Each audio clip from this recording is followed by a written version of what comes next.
संसद में चल रहे मॉनसून सत्र में अचानक लालू और उनके यूपीए पार्ट 1 के साथी मुलायम सिंह यादव को इमामों के वेतन की चिंता सताने लगी। वकालत की गई कि इमामों को भी दिया जाए वेतन, लेकिन यही सवाल जब बिहार के मुस्लिम समाज के शुभ चिंतकों से पूछा गया तो उनका जवाब और किसी के लिए हो न हो लालू को हैरान करने वाला जरूर है।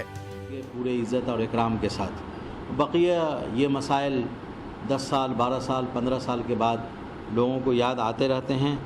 इसमें कहीं न कहीं ऐसा लगता है कि इंतखाबी मामला सामने होता है तब इमामों की याद आती है। कांग्रेस और नीतीश में एक जुबानी वार चल रहा है। विषय है किसके पैसे से हो रहा बिहार का विकास। दोनों के अपने अपने दावे हैं। दम तो ऐसे ठोका जा रहा है कि मानो अपने जेब से कर रहे हैं जनता का काम। जब इस सवाल को एक केंद्रीय मंत्री से पूछा गया तो उनका जवाब सच और किताबी दोनों था। गवर्नमेंट के वर्क्स चलते हैं उसमें आप देखेंगे कि there is always a state share and there is always a central share. In the state of Bihar and central government 75-25% होता है, तो 75% हमेशा सेंट्रल गवर्नमेंट के फंड से होता है और 25% स्टेट गवर्नमेंट की ओर से होता है। These are factual things that nobody can deny. JDU के बागी सांसद 20 साल से ज्यादा वक्त तक क्षेत्रीय पार्टी के बैनर तले राजनीति करते रहे, लेकिन नीतीश से दोस्ती कुट्टी होते ही इनको क्षेत्रीय पार्टी में ही अवगुण नजर आने लगा।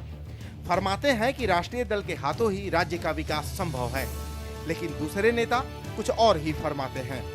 करंट जो हमारा पॉलिटिकल सिनेरियो है उसमें ये एक रियलिटी है और उसे हम कोई डिनाई नहीं कर सकते कि रीजनल पार्टीज एक बहुत ही इंपॉर्टेंट रोल प्ले करती है इन द डेमोक्रेसी।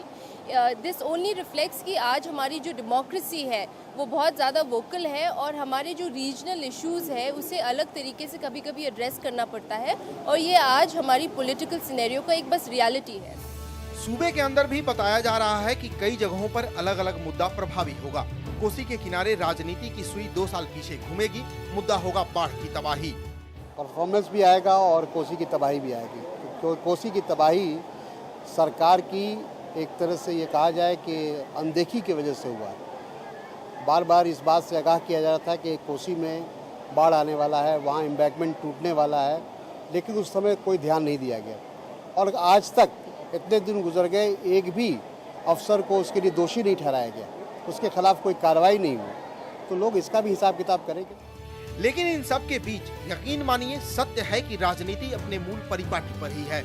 सैद्धांतिक तौर पर कहा गया है कि लोकतंत्र में भावनाओं का शोषण होता है और यही भावनात्मक शोषण से नेता के हाथ में सत्ता की चाबी लगती है।